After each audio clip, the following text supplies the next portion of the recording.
Ok. Bueno, pues buenas noches a todos quienes están presentes en la transmisión. Buenas noches también a los que ya están acá por Zoom. Bienvenidos a esta última sesión y esta última noche del Encuentro Nacional de Líderes. Este conversatorio está preparado para todos los estudiantes que estuvieron ahí presentes y también hemos decidido compartirlos ya que es un tema que bastante interesante, que desde que lo empezamos a planear y planificar, consideramos ahí que va a estar bueno el tema de un breve repaso de los evangélicos o la iglesia protestante acá en nuestro país, en Guatemala. Y pues es el tema que nos reúne esta noche. Quiero presentar a nuestro hermano Israel Ortiz, que va a estar ahí en este conversatorio hablándonos del rol y teniendo un análisis del rol de la iglesia protestante, de los evangélicos acá en Guatemala. Nuestro hermano Israel ahora es director del Centro Esdras, eh, un centro de estudios en donde prepara el liderazgo evangélico, y también fue secretario general del movimiento estudiantil del Grupo Evangélico Universitario acá en Guatemala, y para nosotros es un gusto, un honor y un privilegio tenerlo esta noche compartiendo sobre este tema. Hermano Israel, pues bienvenido. Algunas palabras. Muchas gracias, Isaac. Muy buenas noches a todos. Es un privilegio poder estar con ustedes esta noche, después de una jornada intensa, me imagino, con el liderazgo. Espero que algunos no se queden adormitados sobre la computadora luego de una jornada larga, ¿no? Pero es un privilegio de veras estar con ustedes para conversar sobre este tema, y me parece que es muy puntual que ustedes hayan pensado en una reflexión con este tema, sobre todo porque estamos viviendo una experiencia muy única en la historia de nuestro país y en la historia de la humanidad, como es el enfrentar la pandemia del coronavirus, que de una u otra manera, pues como he escrito en otros lados, le ha dado cara vuelta al mundo en todas las áreas y todos los campos de la vida, incluyendo, por supuesto, la vida religiosa.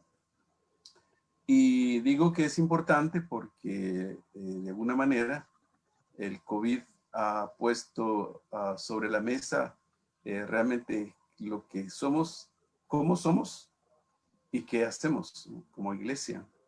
Entonces, reflexionar esta noche sobre la presencia y el rol de los evangélicos en Guatemala resulta muy importante para que nosotros podamos, por un lado, tener conciencia de lo que ha significado la iglesia evangélica en este país, y también su recorrido en términos de sus luces y sus sombras, y también los desafíos que tenemos por delante. Así que es un privilegio poder estar esta noche con ustedes, y gracias por la invitación de compartir esta noche este tema.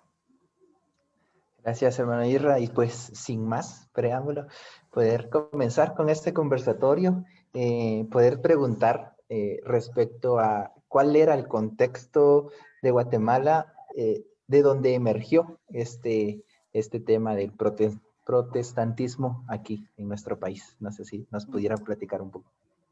¿Cómo no? Yo creo que es importante que tengamos por lo menos una síntesis del contexto en que se vivió en el momento en que hace su arribo el protestantismo o las iglesias evangélicas en Guatemala.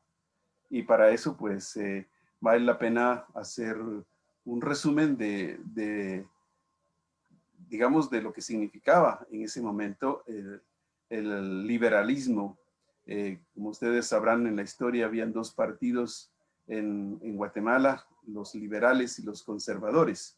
Y justamente con la llegada de Justo Rufino Barrios, los liberales toman el poder, y con ello hacen una serie de cambios profundos en la vida del país, tanto en el plano político, económico, social y religioso. Y entonces, en ese contexto del surgimiento al poder de los liberales que ya habían, por supuesto, estado antes con Mariano Gálvez, más o menos en el 1830, ya habían arribado al poder, ellos habían estado, pero luego con Rafael Carrera, los conservadores volvieron al poder y luego Justo Rufino Barrios de nuevo surgen al poder, ¿no? Pero quiero leerles una frase, más bien un párrafo de un autor que se llama Hubert Miller, que hace un hermoso resumen, o un resumen sintético de esa época. Se los voy a leer. Dice, la victoria liberal de 1871 produjo cambios prolongados y radicales en las relaciones Iglesia-Estado. La plataforma clave de la reforma fue la modernización que exigía la separación de la Iglesia y el Estado y la destrucción del poder político y económico de la Iglesia. Diversas disposiciones ordenaron en rápida sucesión la expulsión de los jerarcas eclesiásticos, la prohibición de las congregaciones religiosas, la expropiación de todos los bienes de las órdenes religiosas, la prohibición de las procesiones y de los trajes religiosos en público, la secularización de la educación, el reconocimiento del matrimonio civil y del divorcio, y la declaración de la libertad de cultos. Este resumen realmente nos pone sobre la mesa lo que ocurrió en esa época. Como ustedes sabrán también, el poder eclesiástico católico romano tenía el control sobre todas las esferas de la vida de la sociedad. Y es justamente cuando llega Justo Rufino Barrios que, por supuesto, para decirlo así, con toda libertad, no venía solamente para traer mejoras político-económicos y sociales al país, traía consigo también su propia ideología y sus propios intereses y del grupo que le acompañaba, es decir, el Partido Liberal. Pero es justamente con Justo Rufino Barrios que la ley sobre la libertad de cultos se hizo, diríamos, presentes de nuevo, porque ya se había hecho ya había un edicto previo justamente en el gobierno de Mariano Gálvez. Pero con Justo Rufino Barrios se decretó esta ley el 19 de marzo de 1873, es decir, 2 años después de que Justo Rufino Barrios llevó a cabo la revolución del 71, ¿no? La revolución liberal. Entonces, el protestantismo emerge justamente en medio de un contexto donde los liberales tenían el poder y tenían, por supuesto, una razón para hacerlo. El liberalismo buscaba fundamentalmente desarticular el poder político y económico de la Iglesia católica e introducir al país el concepto de las naciones modernas.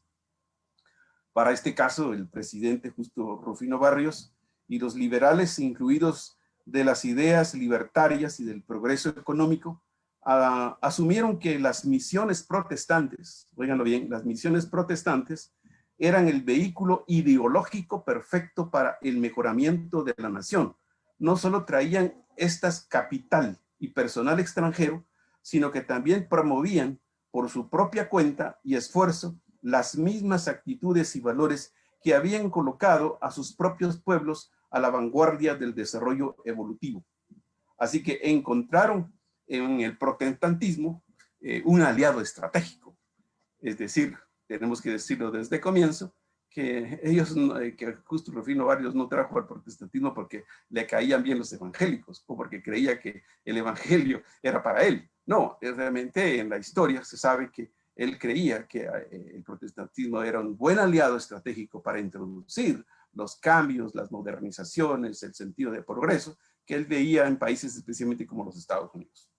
Diría que este es el contexto en donde la Iglesia Católica era la todopoderosa en todos los campos del quehacer humano. Bastante interesante poder conocer ese panorama de nuestro contexto en medio de una alianza estratégica, ¿no? Del poder observar que entramos, o el protestantismo entró de esa manera Ya lo platicó usted un poco sobre la iniciativa de Justo Rufino Barrios y el Partido Liberal a Guatemala. A partir de esto también, ¿cuál fue la perspectiva de misión que trajeron estos primeros misioneros con esta también alianza y en Guatemala y con el general Justo Rufino? Gracias, Isaac. Quisiera, antes de responder a esta pregunta, poner sobre la mesa algo muy importante respecto al protestantismo o a las iglesias evangélicas. Primero tenemos que decir que cuando hablamos de protestantismo o evangélicos, no estamos hablando de un solo rostro, porque a veces no lo entendemos así. Nosotros mismos, los evangélicos y los que están fuera, tampoco lo entienden, porque ven tantos nombres, tantas iglesias, tantas denominaciones que se preguntan, bueno, ¿por qué son muchos? ¿Y qué significa todo eso? Bueno, les quiero decir que la palabra que se usó en el comienzo del emergimiento de las iglesias evangélicas fue el protestantismo, porque justamente era un traslado de todas las ideas de la reforma que Lutero y los demás reformadores llevaron a cabo. Entonces el protestantismo trató de ingresar a tanto a Guatemala como al resto de América Latina como una forma de extender toda esa visión de la reforma protestante, que no fue fácil en el contexto de América Latina, porque ustedes saben que en muchos países, como en Guatemala, la Iglesia Católica trató de impedir por todos lados que el protestantismo arribara a Guatemala. Entonces, cuando hablamos de protestantismo, tenemos que hablar de varios rostros, y podríamos hablar de 4 rostros de manera bien sintética, o más bien, sí, de 4 en Guatemala. El rostro de las iglesias históricas, y cuando hablamos de iglesias históricas o denominaciones históricas, pues ahí está la presbiteriana, la iglesia centroamericana, la iglesia del Nazareno, la iglesia metodista y la iglesia Amigos. Solo después, en 1930 más o menos, ingresan las iglesias bautistas, que también se consideran de las iglesias históricas. El segundo grupo que entra a Guatemala, más o menos en los años 30, 35, son los pentecostales. Los pentecostales en general, la Iglesia de Dios, Asamblea de Dios, la Iglesia de la Profecía, etcétera, etcétera. Todos los que se reconocen así como pentecostales. Ese es otro rostro del protestantismo. El tercer rostro, que es mucho más cercano a nosotros, hace unos 3 décadas atrás más o menos, son las iglesias neopentecostales, ¿no? Que se van a caracterizar, a diferenciar de las iglesias pentecostales por su posición social, sus énfasis teológicos, y otros asuntos que son muy particulares de estas iglesias.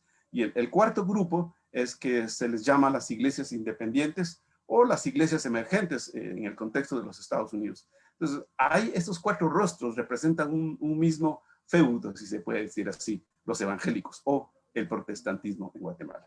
La otra cosa que es importante tomar en cuenta para hacer un análisis de la iglesia evangélica en Guatemala en cuanto a su presencia y su rol, es saber que también hay diferentes interpretaciones del protestantismo. No hay una sola forma, no hay un solo enfoque desde los estudios tanto históricos, teológicos, religiosos, sino también desde la perspectiva de las ciencias sociales, antropológicas o arqueológicas. Hay muchos científicos sociales que también tienen su propia perspectiva de cómo interpretar la presencia y el rol de los evangélicos en Guatemala o en América Latina o más allá de nuestras fronteras. Estos 4 rostros son los siguientes. Algunos creen que simplemente el protestantismo, las iglesias, son parte de una conspiración, así se les llama. Se llama la teoría de la conspiración, porque se supone que los evangélicos no son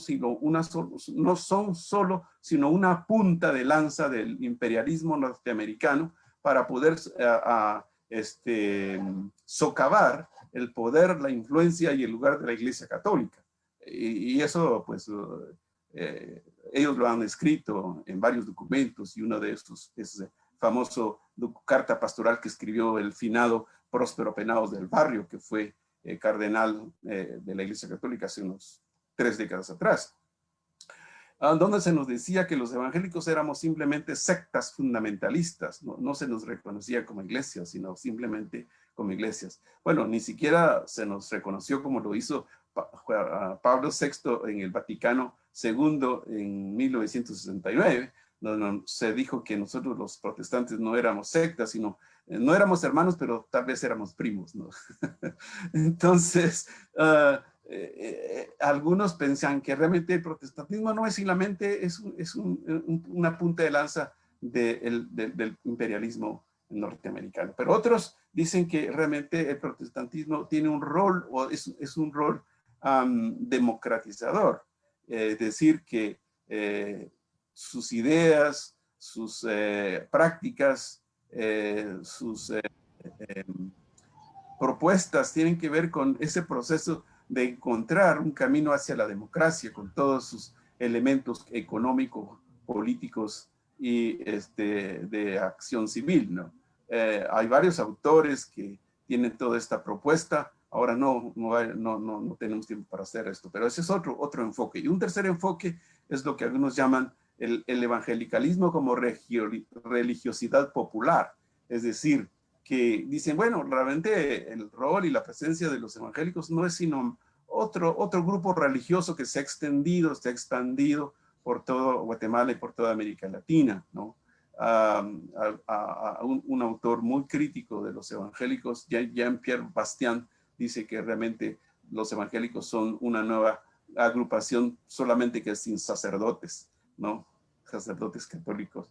Y la última postura para interpretar el protestantismo es una postura más reciente, que es que algunos autores, especialmente sociólogos y antropólogos, han puesto sobre la mesa, que muchas veces no se conocen ni en las universidades nacionales. Lo que se llama el protestantismo entendido como factor de cambio, ¿no? Que realmente resulta siendo una teoría muy realmente atrevida, podría decir, ¿verdad?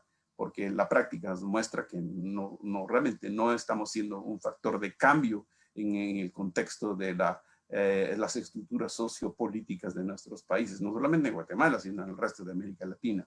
Entonces, como ven, ¿por cuál nos aventuramos nosotros a ir, no?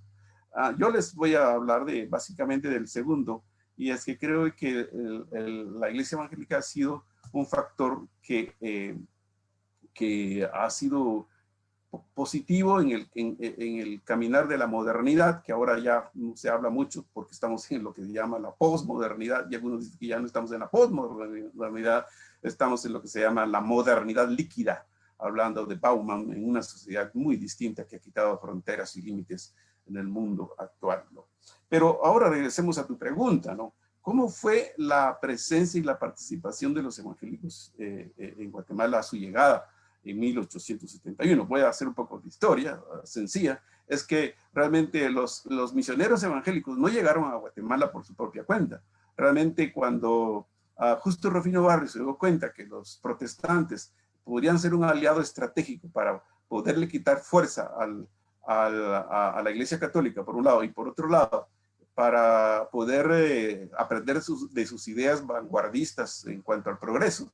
Entonces él decidió, cuando hizo un viaje a Nueva York, a hablar con los directivos de la misión presbiteriana, diciéndoles que con gusto ellos podrían darle espacio para que empezaran una misión aquí. Y justamente fue así. Hablaron con los directivos de la iglesia presbiteriana y ellos enviaron a John Clark Hill, el primer misionero presbiteriano que vino justamente en el mismo barco, porque fue un viaje en barco, que vino con Justo Rufino Barrios, y lo instaló justamente diríamos, entre la élite del gobierno, de tal manera que apenas un año y pico que este primer misionero vino a Guatemala, instaló un colegio para los hijos de los diputados, de los funcionarios, una escuela de inglés, ¿no? Cosa que posteriormente no funcionó. Pero digo que él llega justamente no porque quería hacer misión en Guatemala, sino que Justo Rufino Barrios lo trae. Ahora, esto obedecía a razones políticas, económicas y sociales. Ahora, tenemos que decir que eso es haciendo un análisis histórico, sociopolítico, pero no podemos perder de vista aquí la soberanía y la gracia de Dios. Y eso me gusta mucho, como David Suazo lo dice, un colega que dice simplemente es en la gracia de Dios que el evangelio llega por medio de la iglesia presbiteriana y se instala en Guatemala, y luego con él siguen las otras visiones, ¿no? La centroamericana y las que ya les mencioné posteriormente, que llegan a comienzos del siglo XX, ¿no? Ahora, ¿cuál era con qué visión vinieron las misiones protestantes o misioneros evangélicos a finales del siglo XIX? Pues vinieron con una sola meta, la meta de la evangelización. No se hablaba realmente de la palabra evangelización, se usaba más la palabra evangelismo, ¿no? Una misión de predicar el evangelio y directamente para la salvación de las almas. O sea, ese término de la salvación de las almas es más viejo que muchos de nosotros. Bueno, perdonen, ustedes son jóvenes. Digo nosotros, los de mi generación. Porque realmente así empezaron los misioneros, porque los que ellos decían, lo que urge es que la gente conozca el evangelio, conozca la salvación en Jesús, que conozca la vida de Jesús, y tenían toda la razón, porque ustedes saben que la Iglesia Católica en realidad en ese momento de la historia realmente no estaba haciendo posible que el evangelio lo conocieran, lo experimentaran, lo entendieran sus feligreses. Ustedes imaginan que la misa la misa en la Iglesia Católica se daba en latín hasta finales de los años 50. ¿Qué iba a entender uno cuando entraba a la misa? Como dicen los patojos, ni papa, ¿no? O sea, porque si era en latín, lo único que uno podía hacer era las señales de la Santa Cruz, ¿no? Eso sí era visible, pero lo demás no se entendía. Los feligreses eran puros acólitos, es decir, los que ayudaban al sacerdote en la misa, pero realmente eran los sacerdotes los que tenían, por decirlo, la sartén por el mango. Ellos se ocupaban de enseñar, de la liturgia, de la predicación, de las misiones, ¿no? Los laicos, como decimos nosotros desde el contexto evangélico, es decir, los feligreses, eran realmente más que ayudantes, nada más. Entonces, no entendían el evangelio. Entonces, una cosa que hicieron los misioneros es enseñar las escrituras para que la gente entendiera el evangelio. Me parece a mí que esa es una tarea fundamental. Pero, interesantemente, aparte, no solamente trajeron eso, algunos, no todos, a la par de la evangelización o del evangelismo, también empezaron a desarrollar obra social. Y uno de ellos fue Eduardo Haymaker, que vino a sustituir al misionero Clark Hill, que realmente al no tener mayor éxito, regresó a los Estados Unidos, pero Eduardo Haymaker sí tuvo éxito, y él no solamente empezó a evangelizar especialmente a las gentes, a los círculos pobres, diferente a lo que hizo Clark Hill, que se quedó en las élites, y él empezó a establecer algunos elementos de proyección social. Para él era importante tanto evangelizar, que la gente se salvara, obtuviera la vida eterna, conociera el evangelio, pero también pudiera desarrollar sus capacidades humanas para lograr un desarrollo mucho más integral como persona, como comunidades. Eso es muy importante entenderlo en el comienzo de la historia de los evangélicos al comienzo del siglo XX, ¿no? Y así siguieron otros autores que también empezaron a establecer, sobre todo en el área de educación, la educación pública, que ustedes saben que el primer colegio que se instaló en Guatemala fue el Colegio La Patria. O sea, es uno de los colegios más antiguos, tanto el de la ciudad capital como el Colegio de la Patria de Quetzaltenango.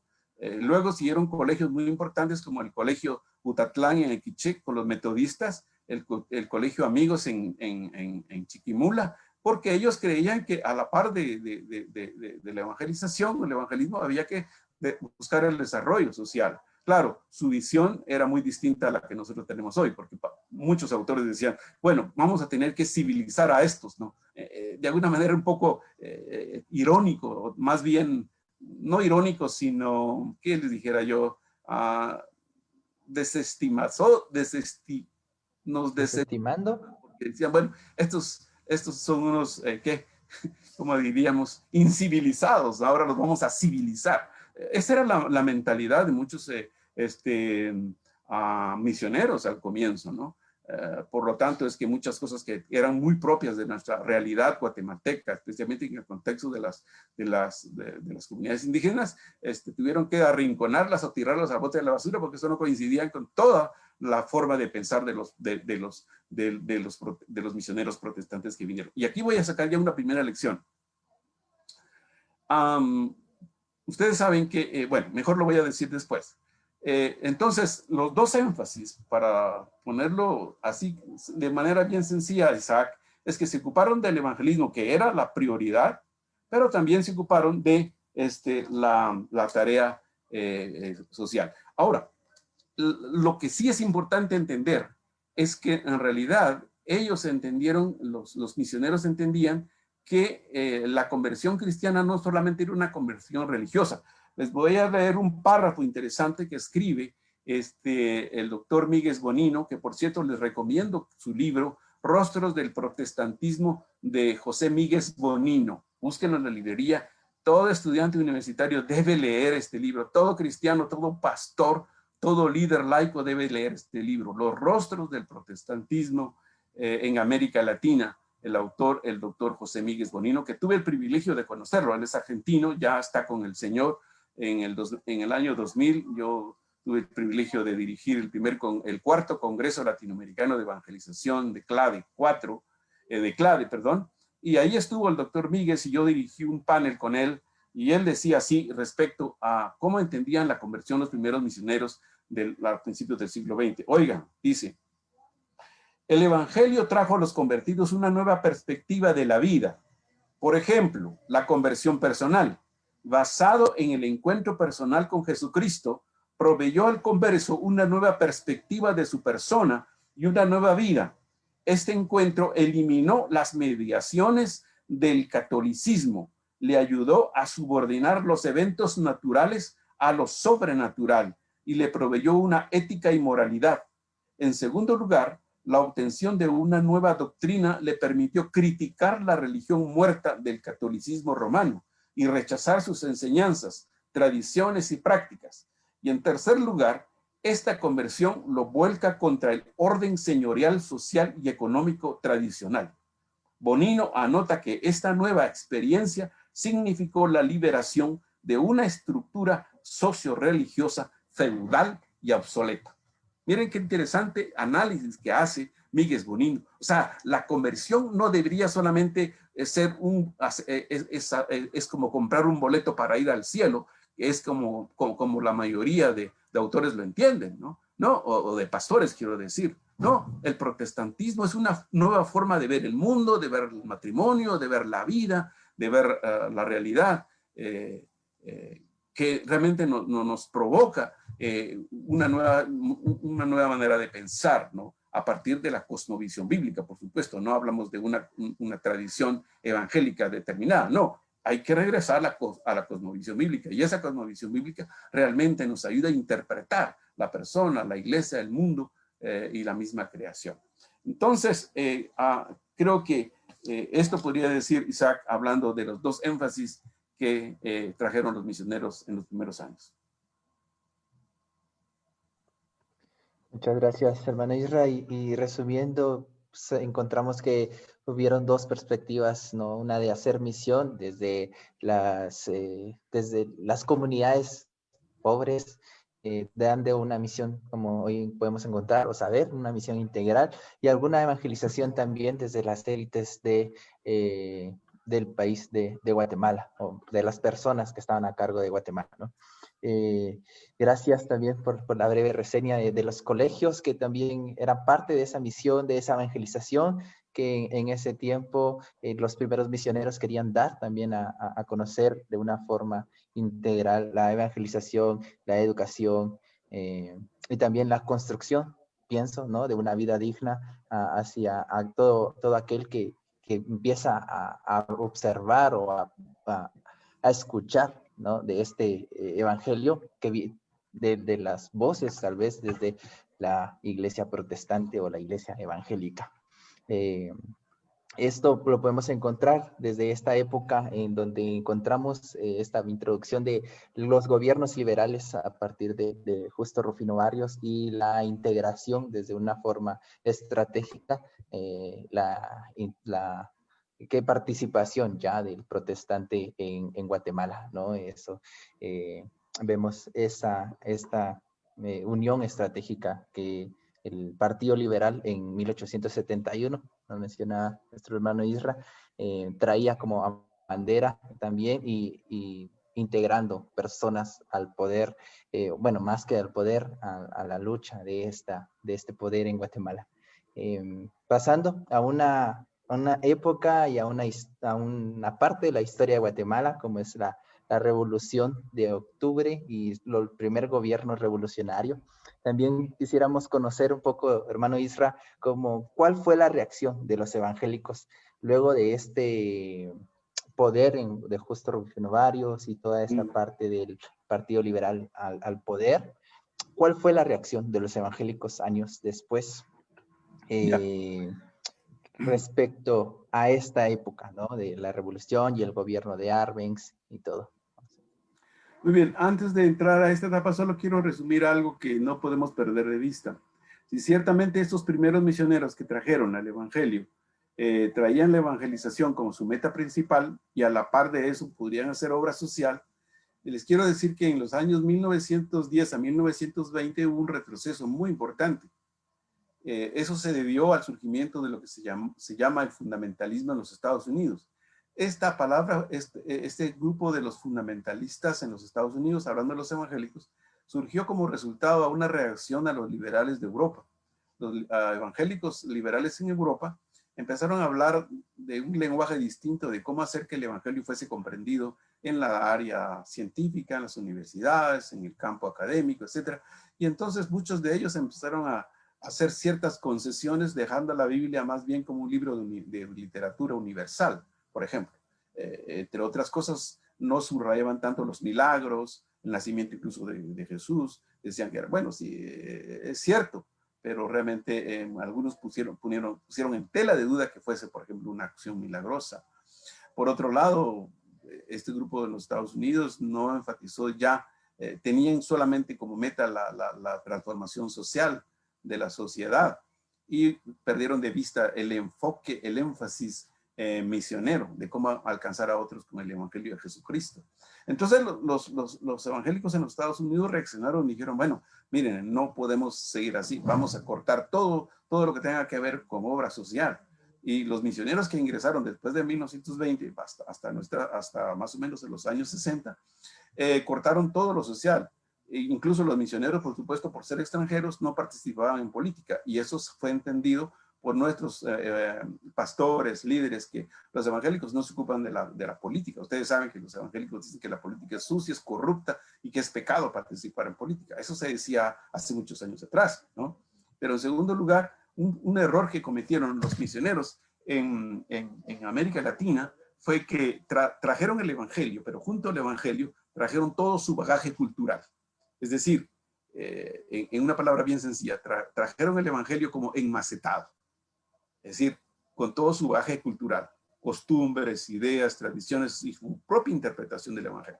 Por eso es que a nosotros nos costó mucho los latinos, y quizás en África o en Asia igual, entender que el evangelio tiene que ver con todas las cosas de la vida, todas las áreas de la vida, que no hay división realmente entre lo sagrado y lo secular, porque yo soy cristiano el domingo en la iglesia, pero debo ser cristiano en el trabajo, en la universidad, en el campo, como ustedes lo hacen, por ejemplo, haciendo misión en la universidad. Pero muchos misioneros no lo entendieron así en esa época. Entonces se dio el famoso retroceso, así lo llama el doctor Emilio Antonio Núñez, de esas dos énfasis de evangelización más obra social. Y entonces nos encontramos ya a finales de la época del liberalismo, que termina prácticamente con Jorge Ubico, ¿no? Ustedes saben que con él y luego con el siguiente presidente, que solo estuvo, no sé si, no recuerdo si eran un mes o 3 meses, y luego vino Juan José Arevalo. Ahora, así llegan los protestantes a esa época, con cierto temor, ¿verdad? Porque al fin y al cabo eran una minoría evangélica en toda América Latina. Se calcula que para esa fecha éramos más o menos 0.2% de evangélicos en Guatemala, una minoría. Entonces había una hostilidad de la Iglesia Católica. Nosotros, algunos de nuestros papás, nosotros algunos vimos todavía que nos tiraban piedras en las iglesias, los familiares nos aislaban porque éramos evangélicos. O sea, la iglesia evangélica surge, a pesar de la crisis y de la opresión, sigue desarrollándose y llega hasta esta época. Ustedes saben muy bien, están más cercanos al contexto de Juan José Arévalo, la Revolución de Octubre y el gobierno de Jacobo Arbenz Guzmán. Generalmente, como muchos sociólogos guatemaltecos e historiadores han dicho, realmente ha sido la única época de primavera para Guatemala. No hemos tenido otra. La revolución, como dije, del 81 de Marco Rufino Barrios, aunque propició la libertad de cultos y fue muy bueno para que se introdujeran los evangélicos, realmente hay una historia distinta que hizo mucho daño también, especialmente a las comunidades indígenas, por las razones que ahora no debo mencionar, como por ejemplo con la famosa este documento sobre jornaleros, se me va el nombre ahora, que obligó a comunidades indígenas a trabajar de gratis para los dueños de las fincas en las costas o en otros lugares. Entonces llega así el protestantismo a esta época. Y lo que hace realmente Juan José Arévalo es realmente hacer una revolución social. Realmente eso es lo que hizo Juan José Arévalo. Ustedes saben todas las mejoras que se introdujeron con él, el IX, la educación pública, bueno, hay muchas cosas muy buenas que se introdujeron con José Arévalo. Y una de esas fue la educación. Y lo que me llama la atención cuando hice algunos análisis sobre la historia de Guatemala en esta época, me di cuenta de algo que no se menciona en los círculos evangélicos, ni en los congresos evangélicos. Y es que fíjense que la alianza evangélica de esa época, compuesta por las iglesias históricas, las que ya mencionamos, presbiteriana, bautista, etcétera, ellos decidieron apoyar el programa educativo de Juan José Arévalo a nivel nacional. E incluso las misiones decidieron dar una ofrenda, oiganlo bien, para que se pudiera echar a andar el proyecto de educación de Juan José Arévalo. Eso sí era era una participación abierta en el proceso y el desarrollo de este país, ¿no? Pero tristemente, ustedes saben que Arévalo terminó su periodo de 4 años, viene Jacobo Arbenz Guzmán, y pues entre las grandes, diríamos, políticas que echó a andar este presidente, estuvo la reforma agraria, ¿no? El proyecto 900, el decreto 900 que hablaba de la reforma agraria, que realmente trajo todo un cuestionamiento, un rechazo, y claro, lo que le costó a Jacobo Arbenz Guzmán un golpe de Estado, porque algunos consideraron que esta ley realmente produjo en Guatemala, iba a producir en Guatemala una apertura hacia lo que ellos llamaban entonces el comunismo de la época, porque se dio justamente en lo que se llamó la Guerra Fría, ¿no? La lucha de las potencias capitalistas y socialistas. Entonces decían que Arbenz representaba simplemente una apertura para el socialismo o el comunismo. Y tristemente, óiganlo bien, los evangélicos, cuando escucharon toda esta retórica, todo este discurso de los grupos en ese entonces de poder, especialmente de la mano de la United Fruit Company, que fue la famosa compañía que protestó, a la que se le expropiaron muchas tierras, y que según algunos autores, eso lo digo yo, están los libros escritos, propiciaron el golpe de Estado de Jacobo Arbenz Guzmán. Ahora, ¿cómo participaron los evangélicos ahí? Interesantemente me encontré desde un documento de un historiador católico romano, no lo dicen los evangélicos, un historiador católico romano sobre ahorita se me va el nombre de este autor, que sería excelente que lo buscaran porque hace el análisis más fiel a los evangélicos de esa época. Él dice que algunos de los líderes de las comunidades indígenas apoyaron todo el proyecto de la reforma agraria en Guatemala. ¿Por qué? Porque ellos eran objeto de los problemas y las dificultades, de las carencias la explotación que vivían las comunidades indígenas en esa época. Entonces, si uno puede hablar, hay dos lados de participación de los evangélicos en esto. Esto es un grupo pequeño de líderes que entienden que hay que hacer un aporte en esta dirección. No tanto a las ideas de Jacobo Arbenz en términos políticos, económicos, políticos como era el socialismo, un socialismo que, como dicen los autores del APRA en Perú, era un socialismo latinoamericano, no siguiendo el modelo ni de Cuba ni de Rusia, un socialismo más latinoamericano. Entonces, este grupo apoyó algunas de estas reformas, pero otro grupo, por el miedo, por el temor, que para algunos era real, de que entrase el comunismo y el comunismo era anticristiano, antievangélico, antidios, etcétera, era ateo. Entonces, ese temor, ese miedo hizo que realmente, de alguna manera, los evangélicos abandonaran todos los aspectos, por decirlo así, sociales, porque le podría parecer un discurso que se los podía parecer o identificar con los grupos que apoyaban a Jacobo Arbenz Guzmán, ¿no? Ahora, ustedes saben que ustedes saben que la Iglesia Católica estaba detrás de todo este proyecto también en ese momento, ¿no? El famoso cardenal Rosel Arellano fue prácticamente la bandera que impulsó diciendo que tenemos una amenaza sobre nuestro país, sobre nuestra tierra, sobre la religión, ¿no? Entonces la Iglesia Católica junto a los grupos, digamos, de poder de ese momento, propiciaron esa caída, ¿no? Y aquí nacen dos puntos de vista, ¿no? Especialmente el miedo a que eso que se implantara cierto socialismo en Guatemala, hace que los evangélicos prácticamente asuman todo ese discurso y de alguna manera la mayoría como dijera yo, se siente identificado con la lucha anticomunista. Eso es lo que hemos visto en la realidad, ¿no? Y en algunos casos tenían razón, en otros casos no.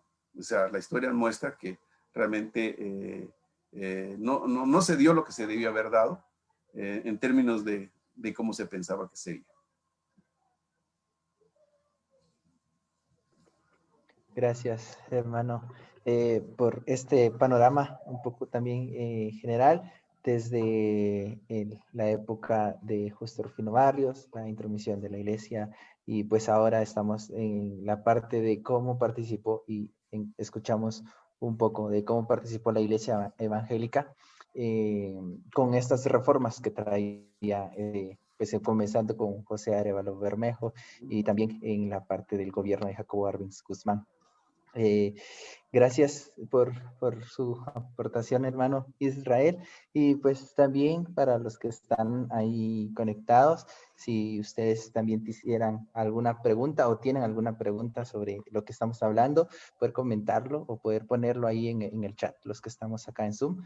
Y pues al final queremos también tener un espacio tal vez para que nuestro hermano Israel nos pueda responder las preguntas que ustedes coloquen. Quisiéramos continuar. Sabemos que la parte de la revolución duró aproximadamente 10 años, si no es que 10 años. ¿Y qué pasa después, no? ¿Qué pasa luego de todo este tiempo o toda esta época en la que termina, como muchos de nosotros? Yo recuerdo que a mí me enseñaron que Guatemala es el país de la eterna primavera, y muchos remontan a que la eterna primavera solo fue la época de la revolución, ¿no? ¿Y qué pasa después, no? ¿Sigue habiendo o no sigue habiendo primavera? Teniendo en cuenta esto, vienen luego de la época de la revolución un poco de un conflicto, ¿no? Un poco de un conflicto sociopolítico, un conflicto interno que dura aproximadamente 30 años en Guatemala, y quisiéramos conocer o saber qué pasa en esa época con la iglesia evangélica, que hay dentro del crecimiento o no de la iglesia evangélica en esa época, cómo reacciona también la iglesia católica ante este crecimiento de la iglesia evangélica o de los feligreses al protestantismo, y también cuál fue o qué actitud tomó la iglesia evangélica o los evangélicos ante el conflicto armado interno. Y en medio de todo este conflicto también cuáles fueron sus aportes, cuáles fueron los aportes que hicieron los evangélicos en ese contexto social, en ese contexto religioso y sin duda también en ese contexto político, ¿no? No sé si nuestro hermano Israel pudiera hablarnos. Muy bien, muchas gracias. Bueno, realmente estamos tratando de hacer una síntesis porque no es posible hablar de todos los detalles, ¿no? Pero en la medida en que vamos hablando me voy recordando de detalles que son importantes. Una de las cosas que la Iglesia Evangélica hizo, antes incluso de la Revolución de Octubre, fue que su acercamiento a la gente, a las comunidades, fue muy distinto al acercamiento de la Iglesia Católica. O sea, la Iglesia Católica, la gente tiene que venir a los templos, un sacerdote por decirlo así, los ministraba, pero en el contexto evangélico no, porque el contexto evangélico, el pueblo como comunidad tenía la libertad de participar en todos los aspectos de la liturgia, el estudio de la Biblia, aunque siempre se mantenía un énfasis fuerte en cuanto a la figura del pastor, y se mantiene todavía. Pero una de las cosas que hicieron posible es posible que los evangélicos emergieran de una manera distinta en el contexto religioso católico romano, tanto en Guatemala como fuera de Guatemala, es que las comunidades se abrían para, a través del evangelio, darle una nueva oportunidad, una nueva dignidad a las personas en el término personal, en el término, por ejemplo, en el término personal y económico.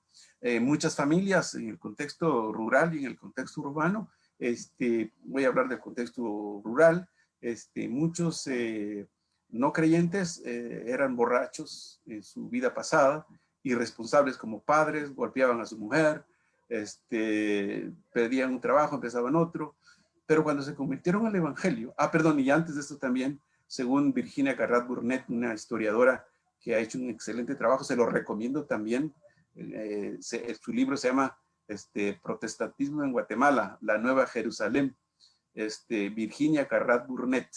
Este libro lo deben conocer, ella hace un estudio precisamente de las iglesias históricas de las que yo hablé, que les puede ayudar a entender la escena del país, ¿no? Ella dice que realmente muchos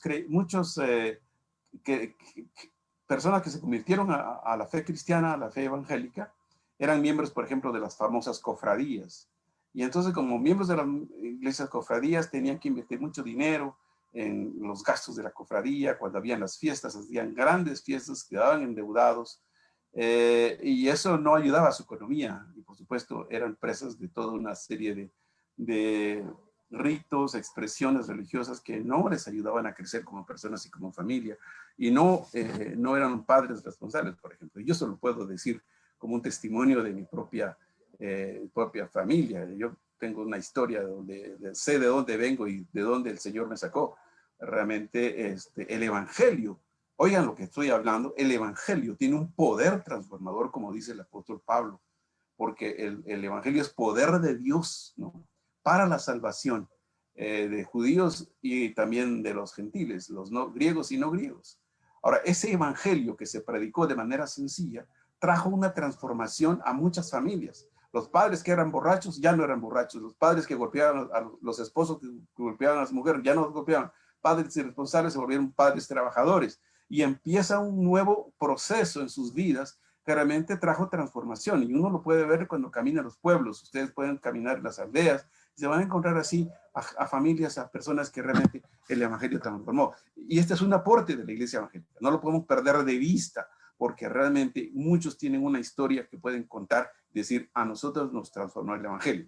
Ahora, hablo del evangelio porque como iglesia vamos a decir que no siempre hemos sido el mejor agente de representación del evangelio, pero el evangelio en sí tiene un poder. Pero por otro lado, otra cosa que era importante en este contexto del conflicto armado fue que las escrituras se empezaron a traducir a los idiomas, a algunos de los idiomas mayas, el quiché, el canjobal, el cachiquel, el quechí, y eso hizo que la palabra de Dios llegase a las manos en el lenguaje de nuestra gente en las comunidades en el área rural. Ustedes saben que eso fue lo que produjo en Alemania, por ejemplo, la traducción de la Biblia por Lutero al alemán produjo un despertar, un avivamiento, una conciencia y una manera de ver las cosas de manera distinta a partir de la fe, de la cual la Iglesia Católica no nos tenía acostumbrados, porque, como dije al comienzo, realmente la liturgia, el estudio de las Escrituras, el ordenamiento del liderazgo estaba en manos de lo que se llama el magisterio católico. Los laicos, los miembros de la Iglesia, no tocaban flauta, pito en esta historia, ¿no? Ahora, entonces digo esto porque la Iglesia se empieza a crecer. En los años 60, más o menos 50, 60, se empieza a dar una expansión del protestantismo de las iglesias evangélicas en Guatemala, especialmente con campañas como campañas de evangelización de INDEF, ¿no? que se produjo en los años 60. Vinieron una serie de evangelistas de pentecostales en esa época, los famosos evangelistas puertorriqueños como Gigi Ávila, por ejemplo. Luego vinieron otros que provocaron un crecimiento exponencial de los evangélicos. Si en los años 40, 50 era menos del 2%, ya en los años 60 se hablaba de un 15, 16, más o menos por ciento, y así empieza a desarrollarse. Y en el conflicto armado, interesantemente les digo, que la iglesia, en vez de crecer o de estancarse, sigue creciendo. Y algunos consideran que las iglesias se convirtieron como un refugio tanto para los que huían de la izquierda como los que huían de la derecha, ¿no? Ahora, la iglesia surge en ese contexto, ¿no? Ese contexto de miedo a una idea, a una ideología, como dije, al comunismo. Y entonces la iglesia se vuelve como miedosa, temerosa y encerrada en cuanto a su proyección social, porque no era fácil. Ustedes saben lo que pasó. Ustedes justamente a finales del 60 surge la famosa guerrilla en nuestro país, ¿no? Con Turcios Lima y John Sosa. Entonces, en esos años empiezan los gérmenes de la guerrilla y se empieza todo el conflicto armado en nuestro país, que duró 36 años. En ese contexto, entonces, había que tomar partido, o con los gobiernos de derecha o con los simpatizantes de la guerrilla, ¿no? Y para decir verdad, la mayoría optó por el lado de aportar a los gobiernos que luchaban contra todas las amenazas e ideologías comunistas. Y un grupo pequeño de cristianos se identificó con los fines, con las metas, los sueños de la guerrilla de ese entonces, ¿no? Realmente si uno hace algunos análisis, se da cuenta de que los evangélicos, igual que toda la población, se ve inmersa en dos fuegos. Así lo dice este otro autor David Stoll, en su libro Entre dos ejércitos. Él dice realmente los evangélicos, como la población, se vio dentro de dos fuegos y tenían que optar más que por ideología, por identificación con uno de los grupos, más bien por razones prácticas de salvar su vida, se identifican con uno o con otro. Entonces, en ese contexto, uno puede ver que una buena cantidad de creyentes se identificó más con las ideas conservadoras y un grupo más pequeño, muy pequeño, con ideas de la izquierda, ¿no? Pero en ese contexto, otra vez regreso al crecimiento evangélico. El crecimiento evangélico en ese contexto empieza a crecer y a desarrollarse, no solamente en cuanto a evangelización. Y hay un evento que despierta de nuevo esa conciencia social, ocuparse de las obras sociales que se habían dado a los principios del siglo XX, justamente en 1976. ¿Qué ocurre o qué ocurrió en 1976? El famoso terremoto de 1976. El terremoto del 76 permite que los evangélicos vean que la obra social es una necesidad. ¿Por qué? Porque, por ejemplo, para recordar un municipio, Tecpan. Yo estuve en Tecpan 2 días después del terremoto. Tecpan fue barrido, pared con pared, o sea, desapareció la ciudad. Templos evangélicos, casas de evangélicos, de católicos. O sea, nos dimos cuenta que un problema social nos afecta a todos, que no somos ajenos a los problemas de un país, que no somos ajenos a la realidad que nos afecta. Y entonces muchos creyentes se volcaron a ayudar especialmente a su gente, pero también a sus vecinos, a sus municipios y emerge un sentido de conciencia de que nosotros debemos tomar en cuenta la obra social en términos de ayuda de escuela, el levantamiento de casas, ayuda en hospitales, gente que había perdido a sus familias, cómo consolarla. O sea, aquí hay un despertar hermoso en un contexto de conflicto de guerra, ¿no? De conflicto armado. Entonces, al grado que en 1980 se lleva a cabo el primer, se nombra el primer comité de responsabilidad social en la ciudad de Guatemala. Eso era un logro importantísimo, porque los evangélicos que habían estado huyendo de hablar y de hacer obra social, ahora un grupo que fue estimulado especialmente por algunos entes como que yo recuerdo en ese entonces, como Visión Mundial, pero también participando en ese entonces la Alianza Evangélica de Guatemala, empezaron a decir, tenemos que asumir la responsabilidad social en este país, en la cual todos estamos expuestos a sufrir cualquier problema. Por otro lado, en ese contexto también empiezan a surgir varias propuestas bien concretas en el área social, en el área educativa, en el área de salud. Bueno, ustedes saben que surgen en ese momento la Universidad Mariano Gálvez, con sus 5 fundadores eran cristianos. Querían poner una universidad que pusiera en las manos de los guatemaltecos una educación superior. Lo triste el caso es que ese principio de poner una educación desde la perspectiva evangélica se perdió en el camino. Y no se los digo yo, tuve el privilegio de que uno de los hijos de los fundadores fue un discípulo, y no voy a decir su nombre para resguardarlo, me dijo una vez, Israel, tenés razón, porque yo le dije, mira, ¿qué pasó con el énfasis de la Universidad de Mariano Gálvez respecto a cómo integrar la fe cristiana con la academia? Porque ese énfasis se perdió. Y él me dijo así con toda la literal, mira, es que realmente se optó más por el factor económico que por el elemento evangélico, por decirlo así.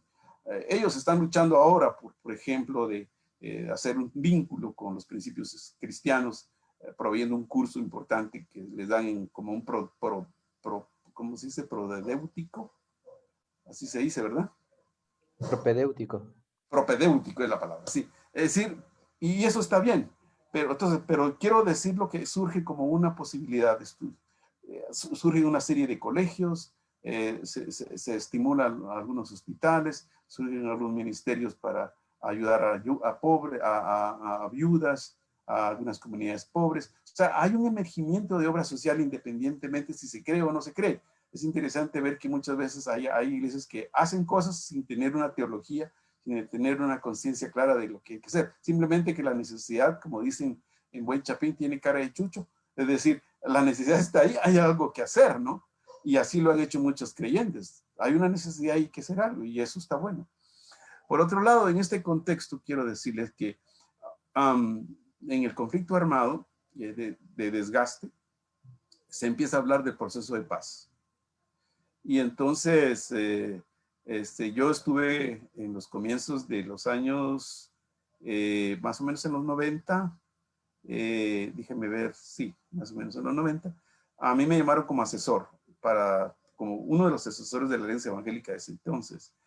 Para mí fue un privilegio porque yo era un jovencito, o sea, yo me consideraba un jovencito para mucha gente que estaba ahí con mayor edad, con mucha experiencia y conocimiento, pero me dijeron, queremos que usted nos apoye acá. Lo hice justamente siendo secretario general de GEU a finales de los 80.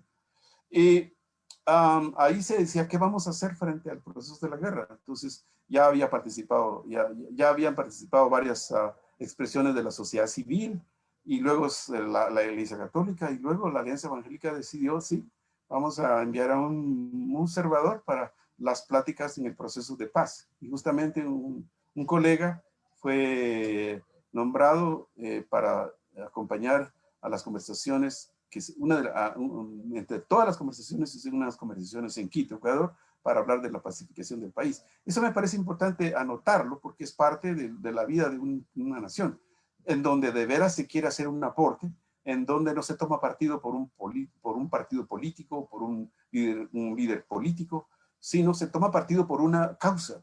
Y esa causa era cómo encontrar la pacificación del país. Y eso me parece a mí muy importante rescatarlo en la historia de Guatemala.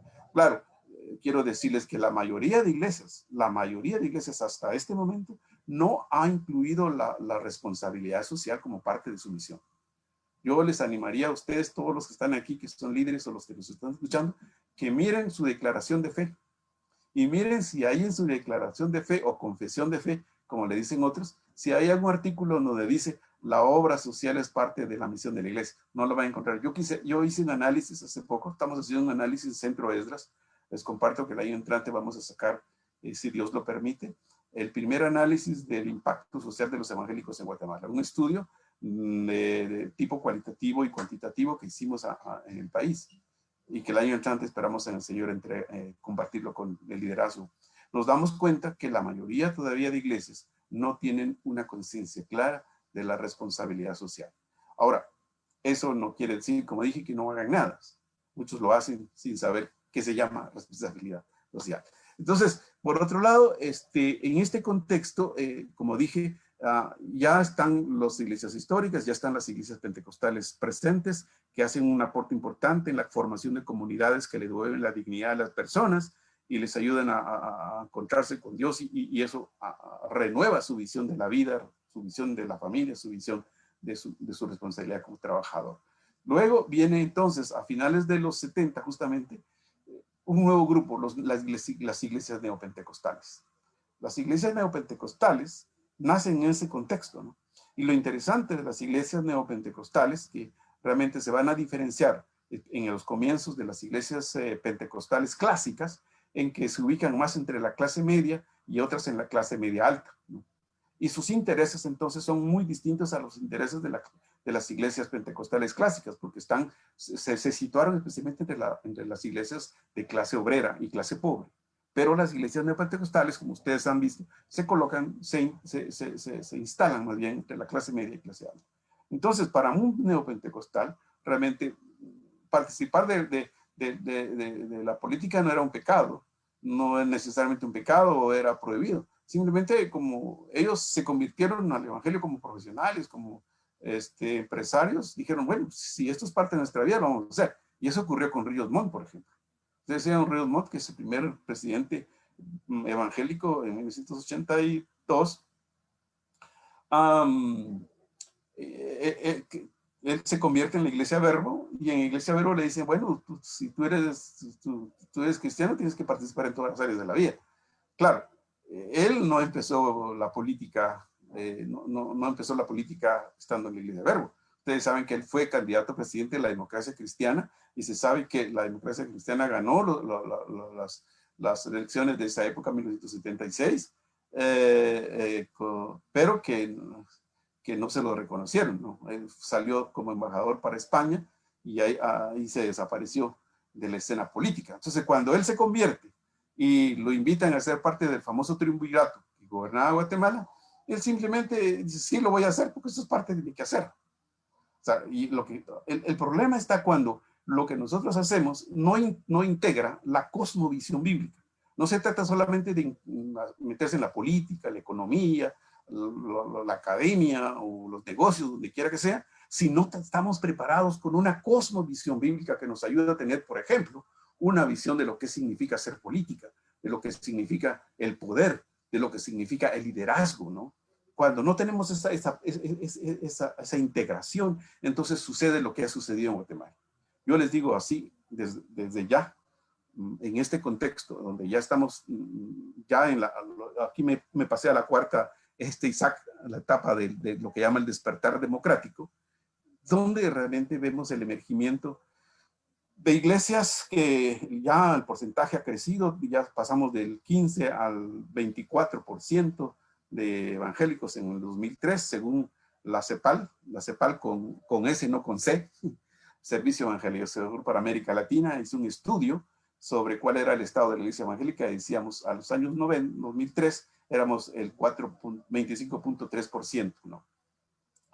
Entonces, en ese contexto surgen en las iglesias neopentecostales, donde para ellos participar en política es como normal, ¿no? Entonces los evangélicos, junto con ellos, otros evangélicos, pasan de la marginación a la actividad política. Ahora, tristemente, lo tengo que decir así, que nuestra participación como evangélicos realmente no ha estado a la altura que nos demandan las escrituras y los valores del reino de Dios. Voy a hablar más tarde de eso, pero hasta aquí me quedo porque no quiero perder el hilo que tú estás trayendo. Sí, gracias, hermano Isra. Justo hablaba un poco sobre ya este proceso de la firma de paz, ya en donde vemos también como de cierta manera una luz luego de este conflicto que Guatemala tiene. Y pues también ya nos mencionó un poquito de esta etapa, cabal, como se decía, de la cuarta época del despertar democrático. Eh, Haciendo también ahí un énfasis de lo del conflicto sociopolítico de Guatemala, interno de Guatemala, encontramos que hubieron muchos aportes, ¿no? Hubieron varios aportes y uno de ellos es como dentro de unas comunidades hay como un despertar también en cuanto a la no agresión hacia la mujer, ¿no? De parte de los hombres que se convierten al cristianismo y vemos eso, un aporte en muchas de nuestras comunidades, incluso yo desde acá de Guatemala, desde Totonicapán, aquí en San Cristóbal, se logra percibir también como hay ese avance, ¿no? A través de la historia también familiar, ¿no? Acá en San Cristóbal. Y vemos también un crecimiento, ya nos lo mencionaba nuestro hermano Israel, desde un 2% en sus inicios también, hasta ahora en esta época de un 15 a un 16%.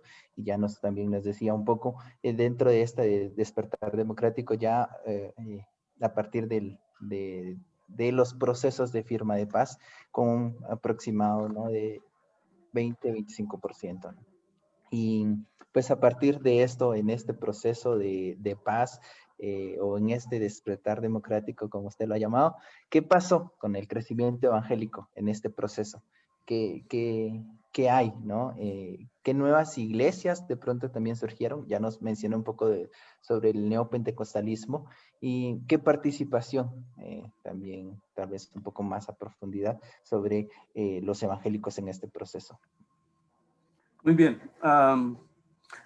Guatemala ha caminado por un sendero difícil realmente. Hemos tenido tiempos hermosos como la revolución de octubre. Luego hay un despertar, digamos, democrático con el primer gobierno civil con Mario Méndez Montenegro en 1986. Y se inicia así una nueva época en términos de decir, bueno, ahora tenemos gobiernos civiles, no militares, como ocurrió hasta 1970, 1985, ¿no? Realmente nuestra historia no ha sido fácil, ha sido difícil, ¿no? Cómo hemos caminado, cómo nos hemos encaminado en esta historia. Y los evangélicos no hemos sido ajenos.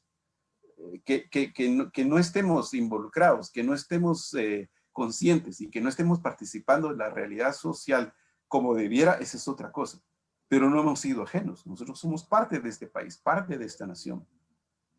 Pero muchas veces nuestros énfasis en términos de la comprensión de ser iglesia y la misión, muchas veces no nos permiten a nosotros tener una participación mucho más abierta.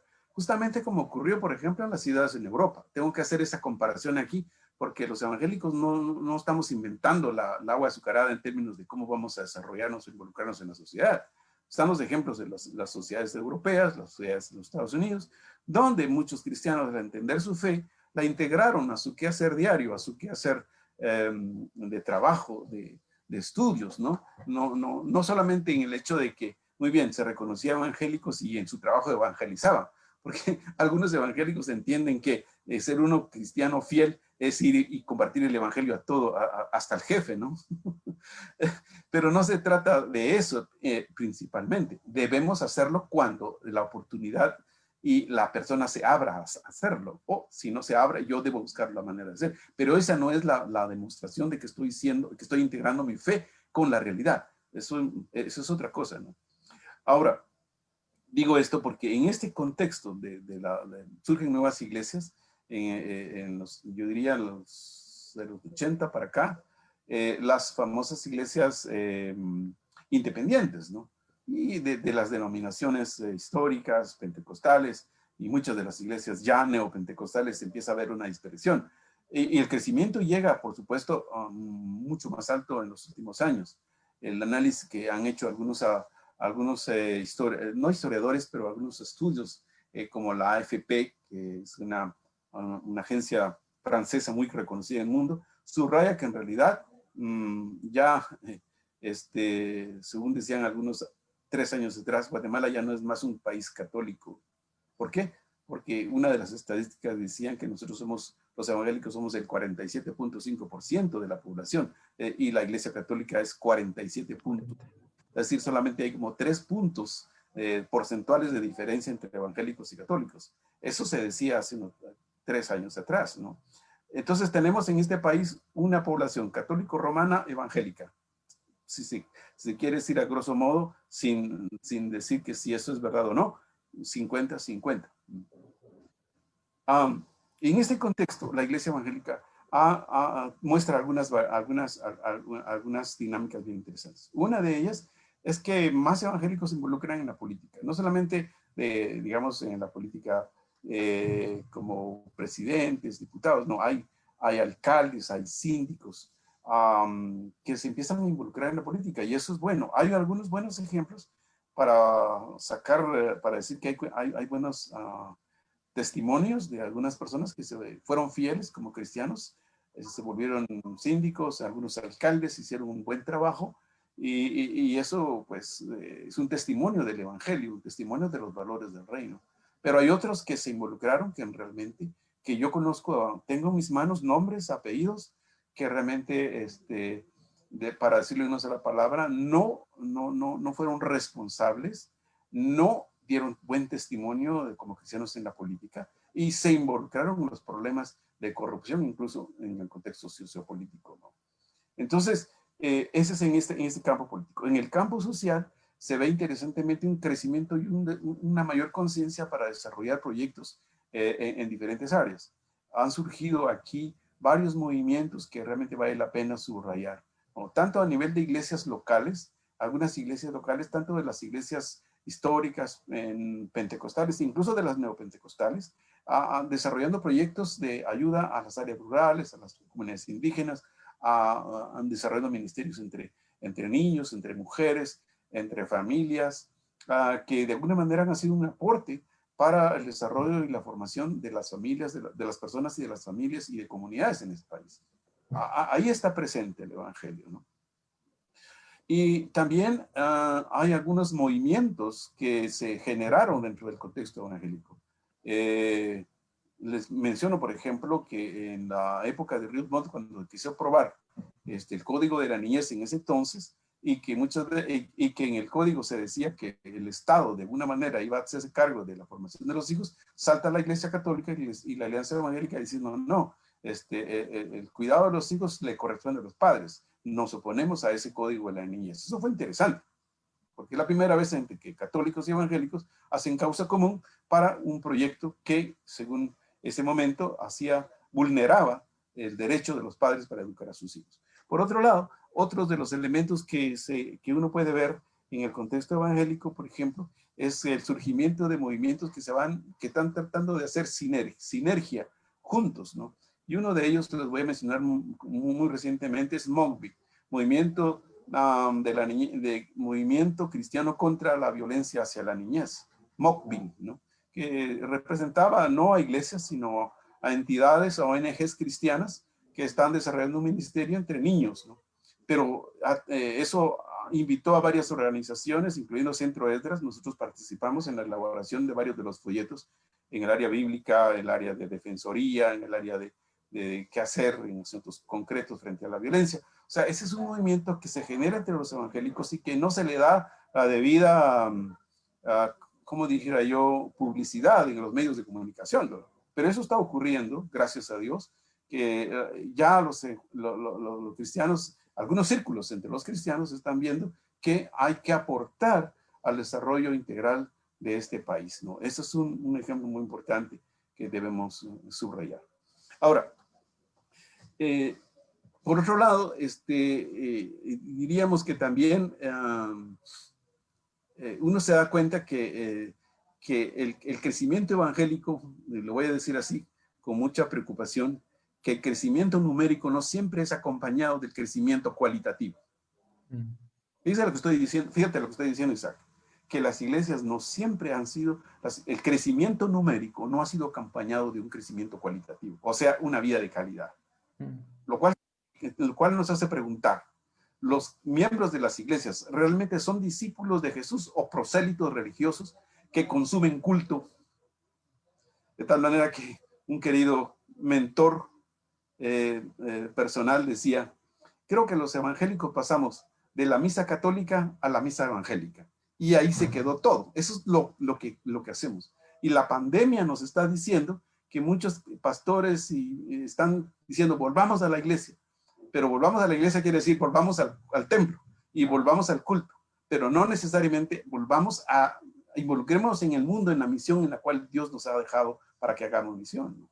Entonces, creo yo que en este contexto nosotros tenemos que evaluar seriamente cómo estamos entendiendo la misión que Dios le dio a la iglesia. Y debemos evaluar seriamente quiénes son los que asisten a nuestras iglesias. ¿Tenemos discípulos o simple y sencillamente prosélitos? O sea, un prosélito en el contexto judío era uno que se convertía al judaísmo a través del bautismo, ¿no? Y entonces se volvía seguidor de los judíos y toda su tradición religiosa.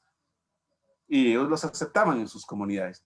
Ahora, hoy tenemos que decir que en nuestros templos, en nuestras iglesias, hay muchos seguidores de Jesús, pero no discípulos. Hay participantes, pero no discípulos. Fíjense que la Alianza Evangélica Mundial este año decidió tener como lema el discipulado, o sea, un lema de la próxima década, 2020, 2030, el tema será el discipulado. ¿Por qué? Porque a nivel mundial ya nos damos cuenta que un problema que está afectando a la iglesia evangélica dentro y fuera de Guatemala es el nominalismo, es decir, creyentes de nombre, pero que en la práctica no están mostrando los valores del reino de Dios y no están siendo consecuentes con un discipulado radical que realmente pone en tela de juicio no solamente que no creen en Dios, que no creen en Cristo, sino cómo entender la fe en una sociedad que tiene otros valores, otras formas de interpretar el mundo, otras maneras de hacer las cosas. Por ejemplo, cómo hacer gobierno. Ustedes saben que el gran problema que tenemos en Guatemala y en América Latina es la corrupción. Y nos alcanza a todos y muchos de los que están ahí, necesariamente, si somos 50% de población, quizás algunos están metidos en este problema. ¿Qué somos? ¿Discípulos radicales o religiosos que consumen culto el día domingo, ¿no? Entonces, este es un reto. Pero el otro reto más grande, como dije, yo doy gracias a Dios por el aporte de la iglesia evangélica a nivel individual, familiar, comunitario, a través de los movimientos que Dios ha ido levantando en este proceso de las últimas décadas del evangelio en Guatemala. Pero hay una cosa que Isaac, no sé si tú te la has preguntado, es si somos el 50% de evangélicos, ¿por qué Guatemala, si somos el país que más evangélicos tiene en el mundo, por qué Guatemala sigue siendo uno de los países con los índices más altos de pobreza, injusticia, corrupción, desnutrición crónica? Óiganlo bien, el último análisis que la ONU colocó hace 2 semanas a nivel mundial es que Guatemala es el primer país con desnutrición crónica de la niñez, 51%. Si antes nosotros miramos al África como el país que sufría desnutrición, hoy los tenemos en nuestros pueblos, en nuestras ciudades. Entonces la gran pregunta es, ¿qué está pasando con los cristianos evangélicos? Y yo les pregunto a los católicos también, ¿por qué siendo un país cristiano estamos luchando todavía con esta problemática que está afectando a la mayoría? Cuando no nos afecta a nosotros, cuando no nos pasa a nosotros, posiblemente nos sentimos el peso de lo que está viviendo otra gente. Yo les quiero decir, en el trabajo que el Señor nos ha permitido en Centro Esdras, estamos recorriendo el norte, el sur y el occidente para a compartir, para formar a los pastores desde la palabra de Dios, desde la perspectiva de la misión integral. Y nos damos cuenta de su realidad, de sus problemas, de sus luchas, de sus carencias, ¿no? Y uno dice, bueno, ¿cómo logramos que estos creyentes, que estos pastores, que estas iglesias salgan de sus situaciones críticas? El evangelio en sí es un poder, pero nosotros somos responsables por ese evangelio también. Dios nos ha dejado como sus embajadores, como sus representantes, como los agentes de cambio y transformación. ¿Cuál es nuestro rol en este país, no? Entonces, creo yo, Isaac, que a la vez que celebramos el crecimiento, el desarrollo, los alcances que el Señor nos ha dado para involucrarnos en diferentes medios, todavía estamos luchando con estos índices que nos dicen que algo todavía no ha cambiado, que todavía necesita cambiar. Gracias, hermano Israel. Y justo con esas preguntas, ¿no? De ir conociendo de manera tal vez también breve el crecimiento, ¿no? De esta comunidad cristiana evangélica en Guatemala, desde sus inicios, ¿no? La intromisión también en el país. Por la década, por los años de 1800, ¿no? Vemos cómo de un 2% pasa a un 15%, pasa a un 25% y justamente como lo mencionaba, a las últimas como a un 47.3%. Y que eso si bien nos debe tal vez alegrar, tal vez nos debe también comprometernos, ¿no? Responsabilizarnos al verdadero mensaje del Evangelio, de cómo se está transmitiendo, cómo estamos también impactando y cómo se está realizando esa misión, como lo hicieron pues los primeros al venir con ese rol de una ayuda social y no solo también con una cuestión de una evangelización a las élites.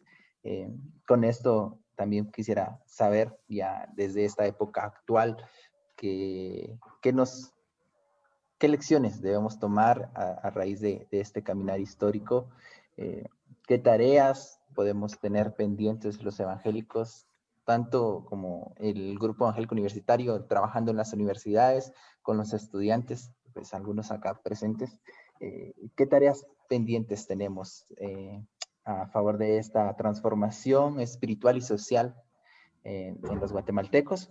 Y también no está de más poder preguntar qué áreas de la vida y la iglesia deberían ser fortalecidos justo en esta época en donde la pandemia del COVID estamos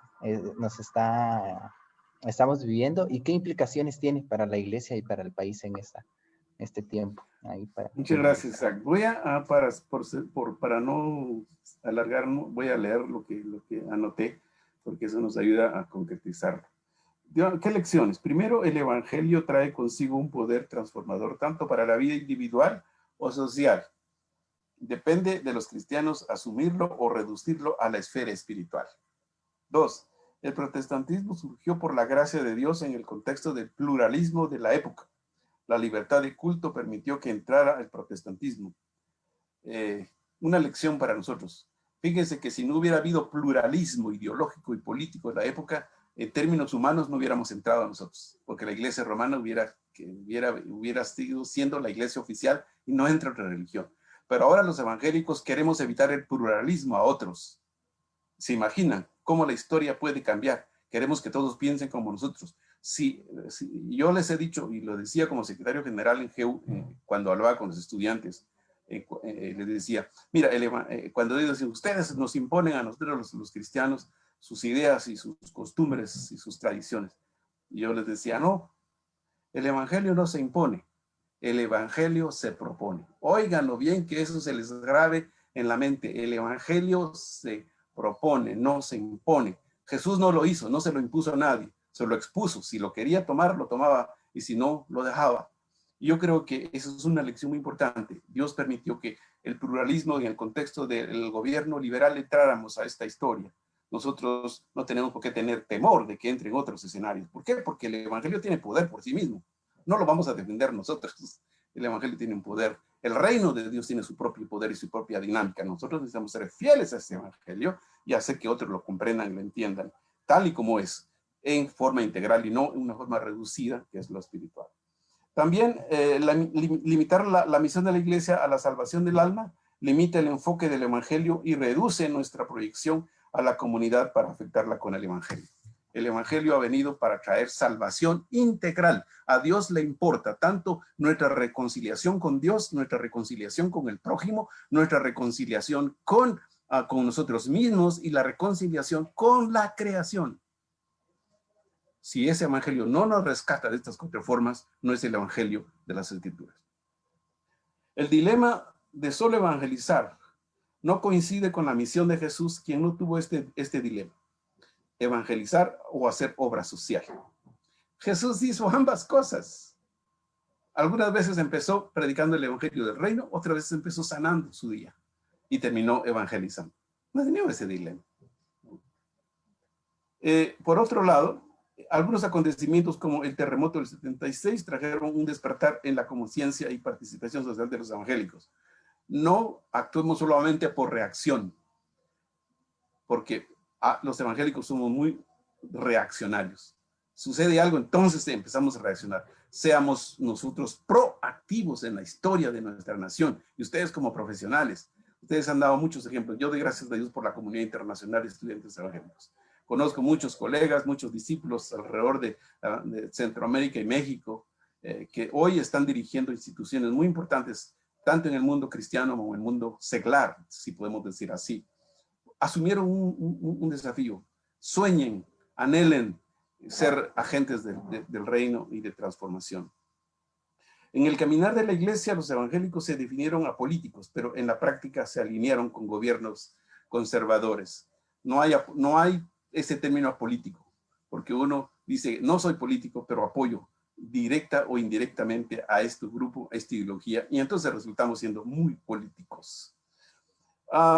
Un grupo pequeño de líderes evangélicos ha participado en diferentes movimientos a fin de contribuir con la transformación social del país. No perdamos la historia, empezando por Jesús. Pasemos por los misioneros que traían esa doble visión. No la perdamos de vista porque el evangelio es integral. Los evangélicos han pasado de la marginación a la participación política abierta, pero no han hecho mayores aportes al país. Yo digo así de una sola palabra: los evangélicos tenemos una deuda política con nuestra nación. Todavía tenemos una deuda. En las últimas 3 décadas han surgido una serie de entidades, proyectos y actividades en el campo de la educación, la salud y la familia, que han sido un aporte importante en la vida económica de muchas familias. Pidamos a Dios que ese despertar siga creciendo y desarrollándose, no simplemente como gancho, como cebo. ¿Por qué les digo eso? Me he encontrado con pastores que dicen, mire, hermanos, hagamos una jornada evangelística como estrategia, como gancho, dice. ¿Han escuchado eso? Hermano, no usemos la responsabilidad como gancho, un proyecto social. Ese debe ser la expresión del amor de Dios para hombres y mujeres, niños, huérfanos, los que tienen capacidades diferentes, etcétera, etcétera. Ahora, yo diría que ¿qué tareas pendientes tenemos los evangélicos a favor de la transformación espiritual y social de los guatemaltecos? 3 cosas. La presentación de propuestas concretas basadas en la justicia del reino de Dios. Hermanos, esa es otra cosa que yo aprendí siendo secretario general. Y hoy lo digo, pasemos de la protesta a la propuesta. ¿Me oyeron bien? Pasemos de la protesta a la propuesta. ¿Qué proponemos entonces? Hagamos propuestas concretas. 2. El surgimiento de profesionales, políticos y grupos que aporten desde la sociedad civil a favor del desarrollo transformador del país. Y 3, la existencia de iglesias que asuman el rol de comunidades del reino de Dios para aportar desde el evangelio a favor del desarrollo espiritual y social del país. Esa es una de mis preocupaciones con las iglesias, especialmente con las iglesias urbanas.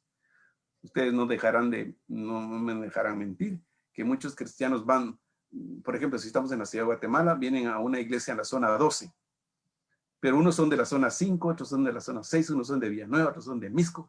Se reúnen 2 horas y media en el culto y luego se dispersan de nuevo a sus lugares. Esta iglesia no tiene mayor impacto en esa comunidad. ¿Por qué?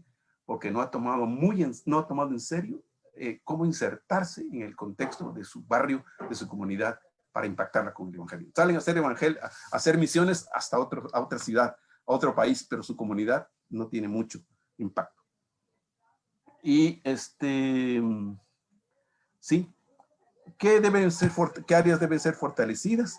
Evaluar seriamente lo que significa ser iglesia. Les quiero adelantar que Centro Esdras tendrá su consulta 2021 con el tema repensar ser iglesia en el siglo XXI. Estén preparados para julio del año entrante. Tendremos una consulta hermosísima con aproximadamente 29 personas de toda América Latina en una modalidad muy rica que les daremos a conocer adelante. Hay que repensar lo que significa ser iglesia en el contexto del COVID. Impulsar el discipulado, como yo lo dije, a la manera de Jesús. Lo digo así porque muchos dicen, entonces hagamos un discipulado en la iglesia. Miren, ¿y qué es el discipulado? Un estudio bíblico de una semana, 6 meses o un año, y ya está discipulado, y le dan hasta uno el certificado que ya está discipulado. Les quiero decir que el discipulado no se acaba sino hasta que uno se encuentra con el Señor. Y 2, el discipulado no empieza cuando me convertí. Dios estaba trabajando conmigo desde que yo nací del vientre de mi madre. Impulsar y luego promover la unidad dentro del cuerpo de Cristo. Si algo, hermanos queridos, tenemos que trabajar en estos momentos de la historia del pueblo evangélico, es la unidad en la diversidad, en el contexto de la pluralidad. Si ustedes se dan cuenta, en las redes sociales hay opiniones tan extremas de uno y del otro lado. Y cada uno excluye al otro. No estamos entendiéndonos que nosotros somos parte de una misma iglesia, de una misma comunidad, la comunidad del reino de Dios. Y hasta que no entendamos eso, no nos vamos a acercar sin miedo y sin temor para escuchar a otros que piensan muy distinto de mí, pero que siguen siendo creyentes, se identifican con Jesús como su Señor y su Salvador, y son parte de la iglesia. Ser comunidad en el contexto de unidad y diversidad en la actual pluralidad. Si no, oigan lo que está pasando en los Estados Unidos.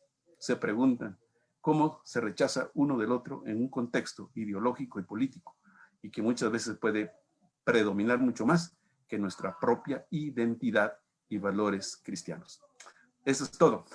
Bueno, no es todo, la verdad, eso es un resumen, y perdone si me extendí demasiado, pero realmente a mí me fascina hablar de la iglesia, porque es el cuerpo de Cristo, porque Dios nos dejó para ser participantes con Él en su reino, y ustedes y yo somos representantes de Jesús en donde quiera que vayamos, con lo que decimos y sobre todo con lo que hacemos. Muchísimas gracias, hermano Israel, por haberse tomado este espacio, este tiempo para preparar este conversatorio. Muy enriquecedor saber el panorama general de la Iglesia Evangélica desde sus inicios. Como usted lo decía, tal vez no es todo, es un pincelazo, pero sí, al final el reino lo seguimos haciendo todos juntos, todos aquellos que nos creemos en ese Cristo que ha venido, ¿no? Agradecemos mucho la sintonía, quienes se han conectado por medio de Facebook, y gracias ahí por sus saludos también y sus comentarios. Vamos a continuar este espacio acá en la plataforma de Zoom, y también querer recordar que este conversatorio también ha sido parte del plan de formación de un encuentro nacional de líderes que hemos tenido con estudiantes universitarios del movimiento del GEU en Chiquimula, en Cobán, en Guatemala y en Quetzaltenango, también en Huehuetenango. Gracias a todos, y pues en este tiempo estuvimos estudiando el libro de Efesios y